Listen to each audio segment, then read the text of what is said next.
عام خیال یہی تھا کہ ہرکل کو سلطنت روم کے سکڑنے کا غم کھا گیا ہے۔ مصر کے قبطی عیسائی کہتے تھے کہ ہرکل نے جس بے دردی اور بے ایمانہ انداز سے قبطیوں کا قتل عام کیا ہے، اس کی سزا اسے دنیا ہی میں مل رہی ہے۔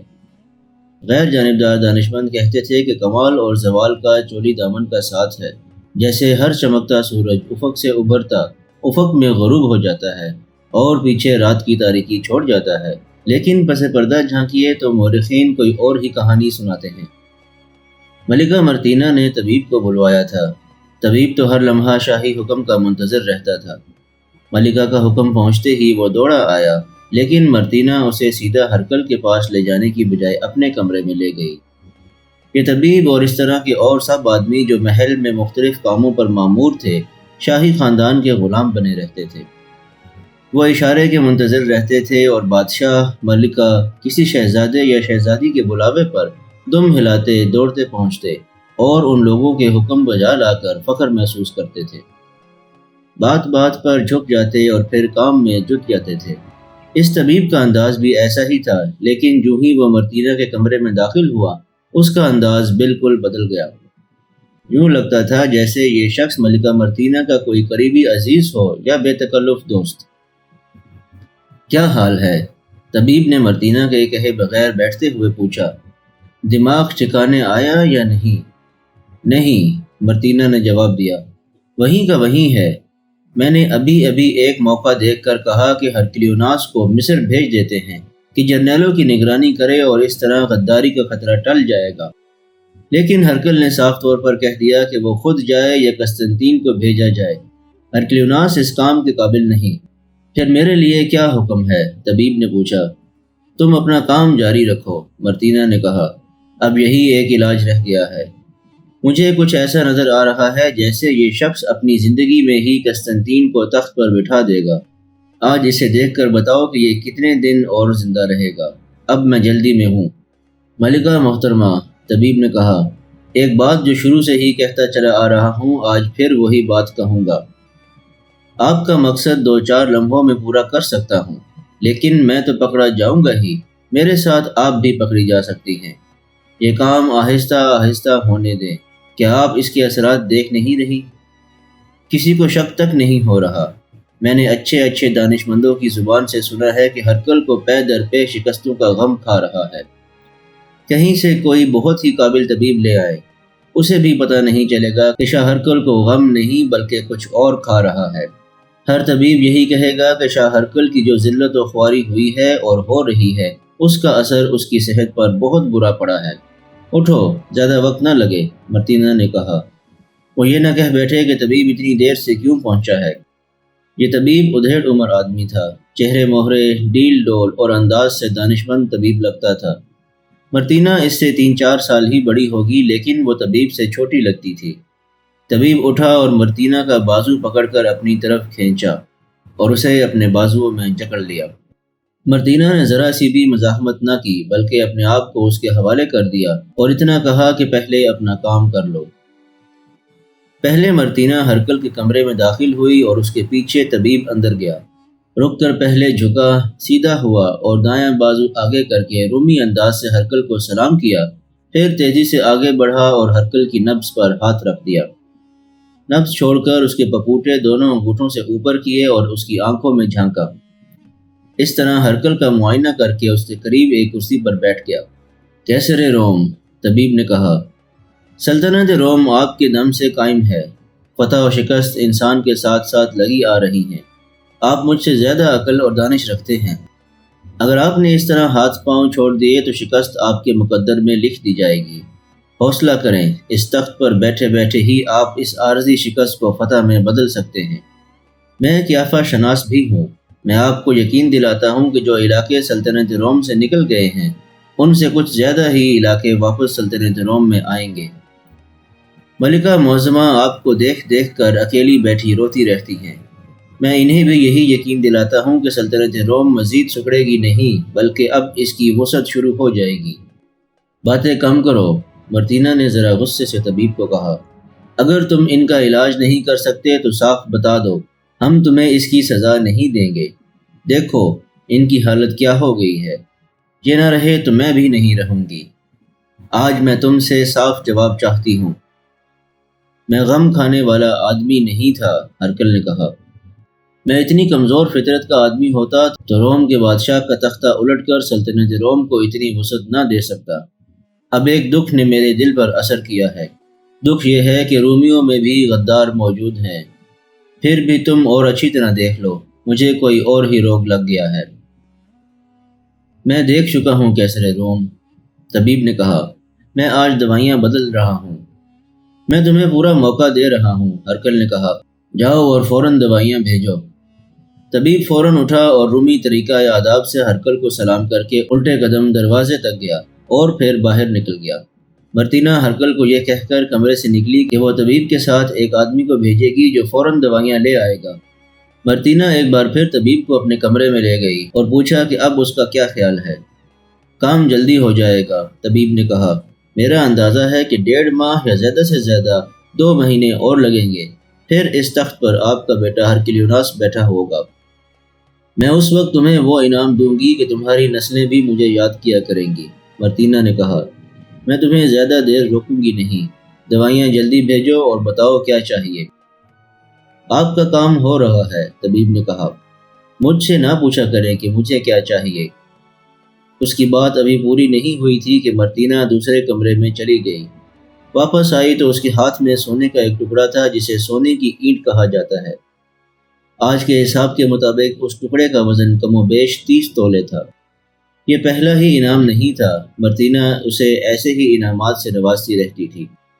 طبیب جانے کی بجائے رکا رہا اور ہونٹوں پر ہلکی سی مسکراہٹ لا کر ملکہ کو ایسی نگاہوں سے دیکھنے لگا جن نگاہوں کو مرتینہ سمجھتی تھی۔ منہ سے بولو کیا چاہیے، مرتینہ نے پوچھا۔ آج کی رات کو ذرا رنگین بنانے کو جی چاہتا ہے، طبیب نے کہا۔ کوئی ادکھلی کلی شام کے بعد بھیج دو تو تمہیں دعائیں دوں گا۔ آ جائے گی، مرتینہ نے کہا۔ اس کلی کو دیکھ کر کہو گے کہ یہ تو ہمیشہ تمہارے پاس ہی رہے، لیکن صبح کا اجالا نکھرنے سے پہلے اسے بھیج دینا۔ مرتینہ نے ایک آدمی کو بلایا اور اسے کہا کہ وہ طبیب کے ساتھ جائے اور دوائیاں لے آئے۔ ہسپانوی مورخ فرڈینینڈ نے لکھا ہے کہ یہ ایسا راز تھا جو ملکہ مرتینہ اور طبیب کے سوا کسی کو معلوم نہیں تھا۔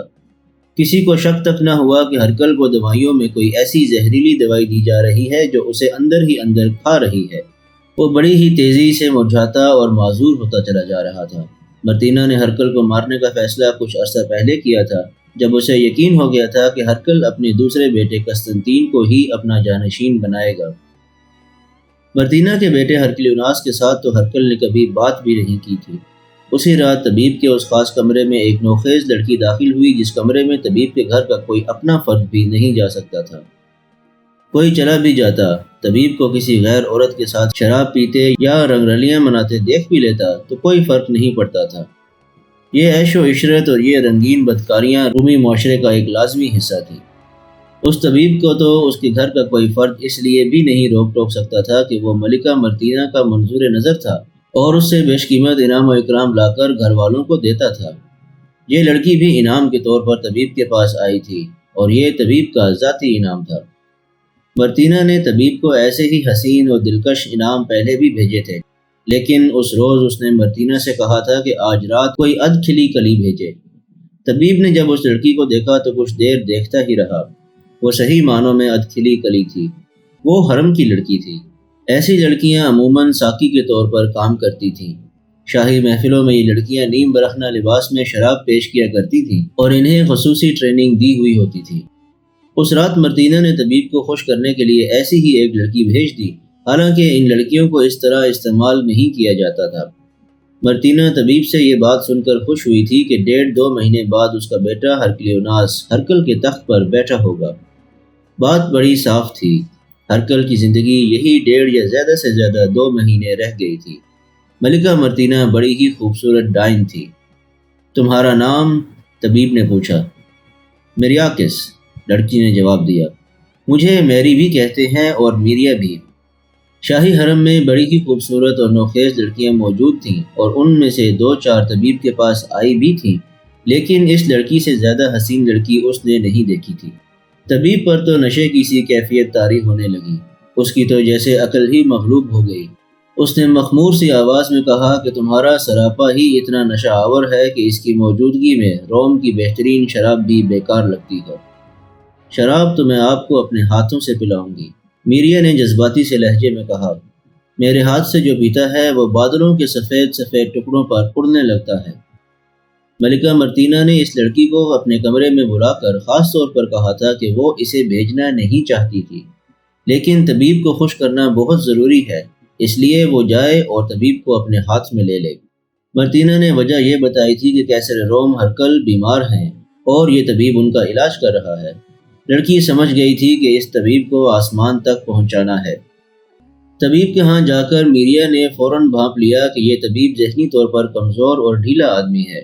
میریا نے اپنی تربیت کے مطابق طبیب کے ساتھ ایسی حرکتیں اور باتیں شروع کر دیں کہ طبیب احمقوں جیسی حرکتیں کرنے لگا۔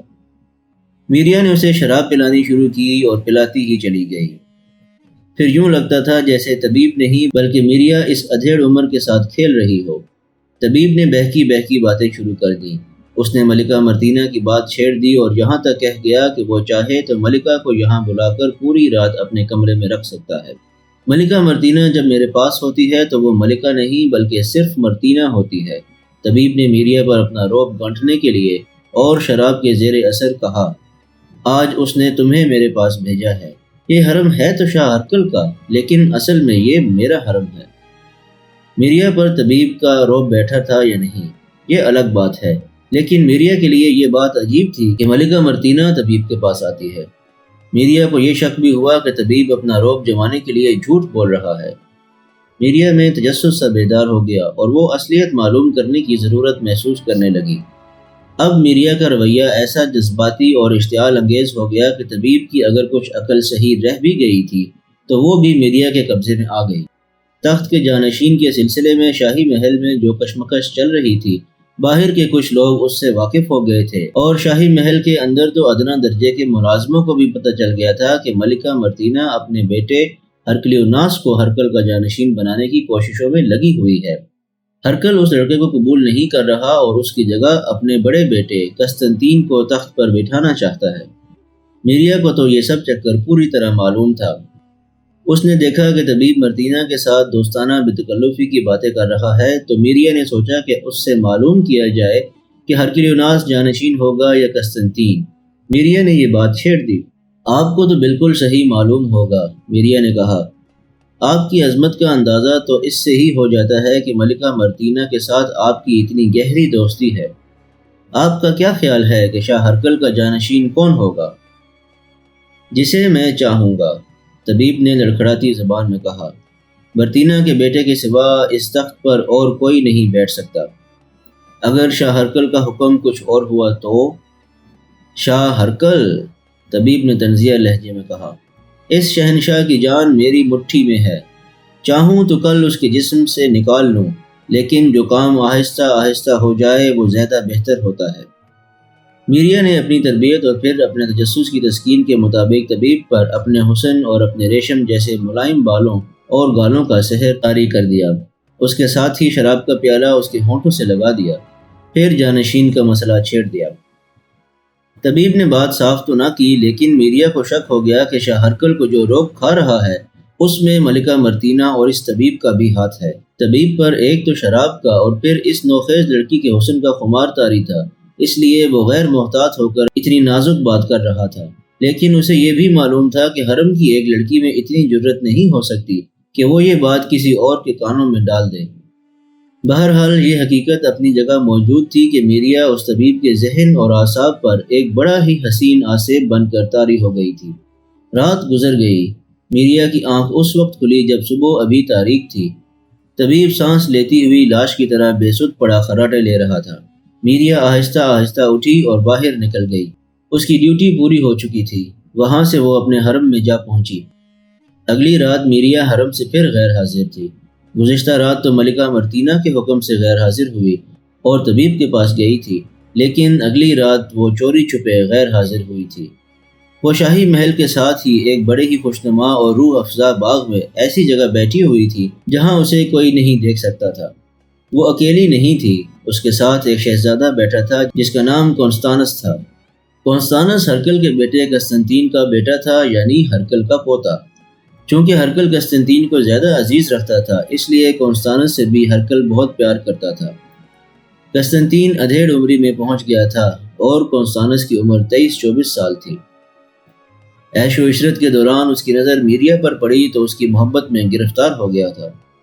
کونستانس قسطنطین کا بیٹا تھا اور قسطنطین کو ہرکل نے تجربہ کار جرنیل بنا دیا تھا۔ اس نے لڑائیاں لڑی تھیں اور میدان جنگ میں قیادت میں مہارت حاصل کر لی تھی۔ اس نے ایسی ہی تربیت اپنے بیٹے کونستانس کی بھی کی۔ یہ نوجوان فن حرب و ضرب میں بھی طاق ہو گیا تھا اور شاہی معاملات اور امور کو بھی بڑی اچھی طرح سمجھتا تھا۔ انتظامی امور میں تو اچھی خاصی سوجھ بوجھ رکھتا تھا۔ اس تعلیم و تربیت کا یہ اثر تھا کہ کونستانس کا شمار آوارہ شہزادوں میں نہیں ہوتا تھا۔ آج تمہیں ایک بات بتاتی ہوں، میریا نے کہا، لیکن ابھی یہ دل میں ہی رکھنا۔ میری گزشتہ رات اس طبیب کے ہاں گزری ہے جو شہنشاہ ہرکل کا علاج کر رہا ہے۔ وہ ہے تو طبیب، لیکن اس سے زیادہ احمق آدمی اور شاید کوئی نہ ہو۔ مجھے ملکہ مرتینہ نے اس کے ہاں جانے کا حکم دیا تھا۔ طبیب تو مجھے دیکھ کر آپے سے باہر ہو گیا۔ میں نے اسے شراب پلائی اور وہ پیتا ہی گیا، اور اس نے جو باتیں کی ان سے پتہ چلا کہ اس شخص کے اندر سے میں کوئی بھی راز نکال سکتی ہوں اور اس کی حوث پوری کیے بغیر رات بھی گزار سکتی ہوں۔ یہ سن کر تم کیا کرو گے کہ میری یہ رات کس طرح گزری؟ یہ سن لو کہ وہ مجھ سے اتنا مرعوب اور مغلوب ہوا کہ اس کے دل سے ایک دو ایسی باتیں نکل گئیں جن سے میں ایک شک میں مبتلا ہو گئی ہوں۔ پہلی بات یہ ہے کہ وہ اس کوشش میں ہے کہ ہرکلیوناس شاہ ہرکل کا جانشین بنے۔ ملکہ کے متعلق اس نے ایسی باتیں کیں جن سے یہ صاف ظاہر ہوتا تھا کہ ملکہ کے ساتھ اس کی کوئی اور ہی بے تکلفی ہے۔ اس میں شک والی کوئی بات نہیں، کونستانس نے کہا۔ ملکہ چاہتی ہے کہ شاہ ہرکل صحت یاب ہو جائیں، اسی لیے اسے خوش کر رہی ہے۔ وہ دراصل شاہ ہرکل کو خوش رکھنے کی کوشش میں ہے کیونکہ وہ اپنے بیٹے کو ان کا جانشین بنانا چاہتی ہے۔ میرا شک پھر بھی وہیں قائم ہے، میریا نے کہا۔ شک یہ ہے کہ ملکہ کی رضامندی سے طبیب شاہ ہرکل کو غلط یا زہریلی دوائیاں دے رہا ہے جن سے ان کی صحت بڑی تیزی سے گرتی جا رہی ہے۔ میرا خیال ہے کہ طبیب ایسی جرت نہیں کر سکتا، کونستانس نے کہا۔ ہمیں یہ بات ابھی کسی سے نہیں کرنی چاہیے۔ اگر کی تو بتانا پڑے گا کہ یہ بات تمہاری زبان سے نکلی ہے۔ میں جانتا ہوں کہ اس وقت سلطنت روم پر حکومت ملکہ مرتینہ کی ہے۔ اس تک تمہارا نام پہنچا تو وہ تمہیں قتل کروا دے گی۔ اگر ملکہ پھر کبھی تمہیں طبیب کے ہاں بھیجے تو پھر یہ راز نکلوانے کی کوشش کرنا۔ وہ اگر تمہارے حسن اور تمہاری نوجوانی سے مرعوب ہے تو وہ راز اگل دے گا۔ میں راز اگلوانا چاہتی ہوں، میریا نے کہا۔ دونوں نوجوان تھے، ان پر رومانی جذبات کا غلبہ تھا اور ایسی کیفیت طاری تھی کہ میریا کی بتائی ہوئی یہ بات جیسے اوپر سے گزر گئی ہو۔ لیکن اتنا ضرور ہوا کہ ملکہ مرتینہ اور طبیب کے درمیان جو راز تھا اس سے پردہ اٹھ گیا تھا۔ مکوکس کی قسمت کا فیصلہ کر کے ہرکل کی جسمانی اور ذہنی حالت بہت ہی بگڑ گئی۔ یہ اس کا ذہنی رد عمل تھا۔ طبیب اسے دیکھ گیا اور پھر طبیب کی بھیجی ہوئی دوائی کھا لی تو اس نے پیغام لکھنے والے آدمی کو بلایا اور سپہ سالار عمرو بن عاص رضی اللہ تعالیٰ عنہ کے نام پیغام لکھوایا۔ اس نے مکوکس کا کیا ہوا معاہدہ منسوخ کر دیا اور مسلمانوں کو بڑے ہی برے نتائج کی دھمکیاں لکھیں۔ اس کا مطلب یہ تھا کہ مسلمان کسی معاہدے کے بغیر مصر سے نکل جائیں۔ پیغام لکھا جا چکا تو ہرکل نے قاصد کی بجائے ایک ایلچی کو بلوایا اور پیغام اسے دے کر کہا کہ بہت تیزی سے بیبیلون پہنچے اور یہ پیغام مسلمانوں کے سپہ سالار تک پہنچائے۔ کاتب جب پیغام لکھ کر ہرکل کے حکم سے باہر نکلا تو ایک ملازمہ نے اس سے کان میں کہا کہ اسے ملکہ مرتینہ بلا رہی ہے۔ کاتب اس کمرے میں چلا گیا جہاں ملازمہ نے اسے بتایا تھا کہ ملکہ اندر بیٹھی انتظار کر رہی ہے۔ بیٹھو اور ایک اور پیغام لکھو، مرتینہ نے قاصد سے کہا۔ اس پیغام کا ذکر کسی کے ساتھ نہ ہو۔ ذرا سا بھی شک ہوا کہ تم نے کسی کو بتایا ہے تو اس کے فوراً بعد تم اس دنیا میں نہیں ہوگے۔ میں تمہیں اس رازداری کا انعام دوں گی۔ لکھو۔ وہ آدمی بیٹھ گیا اور مرتینہ جنرل تھیوڈور کے نام پیغام لکھوانے لگی۔ اس وقت تھیوڈور مصر کے قلعہ بند شہر بیبیلون میں تھا۔ کاتب پیغام لکھ چکا تو طبیب کی طرح اس کاتب کو بھی ملکہ مرتینہ نے سونے کا ایک ٹکڑا دیا۔ کاتب نے سونے کا ٹکڑا ہاتھ میں لیا تو اس کے چہرے پر حیرت زدگی کا تاثر آ گیا۔ اسے اتنے زیادہ معاوضے کی توقع نہیں تھی۔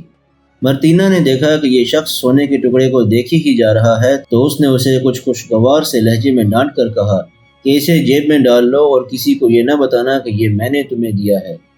یہ سن کر کاتب نے بڑی تیزی سے ٹکڑا جیب میں ڈال لیا۔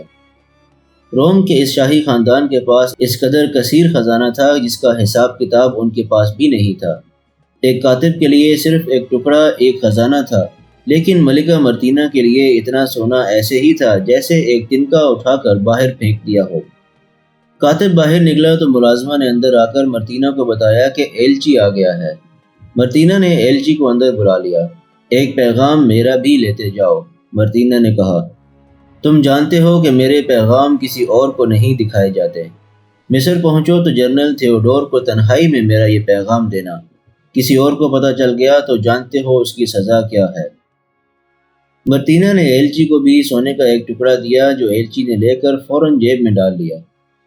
اسی وقت ایلچی ہرکل کا الگ اور مرتینہ کا الگ پیغام لے کر مصر کو روانہ ہو گیا۔ اس کا سفر خشکی کا بھی تھا اور پھر اسے بحیرہ روم بادبانی جہاز میں پار کرنا تھا۔